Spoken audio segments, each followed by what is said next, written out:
If Russia uses a nuclear weapon or two in, say, Ukraine or against a NATO ally, if the United States wants to rely more on nuclear deterrence to deter China from invading Taiwan, how would we do that? And I think the answer is with more of these non-strategic nuclear capabilities. As China and Russia amass large, diverse nuclear arsenals, the US is nixing a tactical nuclear missile that could help deter potential threats.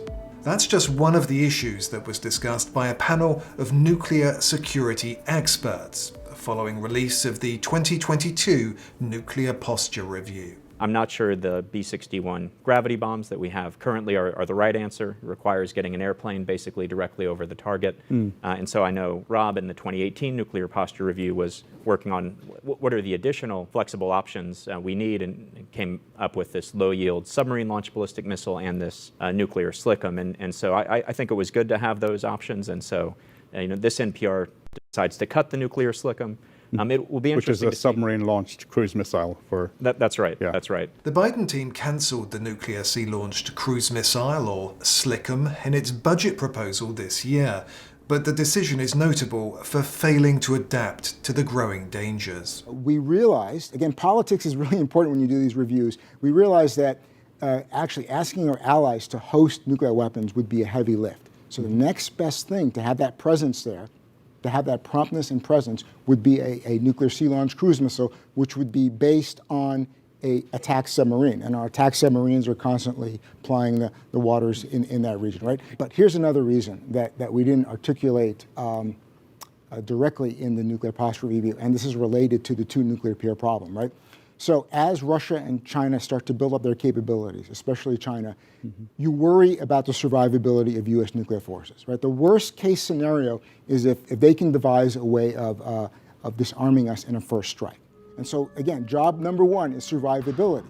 If you deploy sea-launched cruise missiles on, say, 40 or 50 attack submarines, and you wouldn't put a lot of them on there, you would just have some, you have now made the attack problem impossible for Russia and China. And so you've improved the survivability of our sea-based leg as well as the rest of the triad. So can I just quickly ask Leonora, so if it's such a good solution, why was it taken out? Well, I'll give you the opposite view. And I think the administration made the right choice. The program had barely even started. So this really wasn't a real capability yet. And what we're talking about is, do we want to develop a new capability that we would have, 7 years, 10 years from now?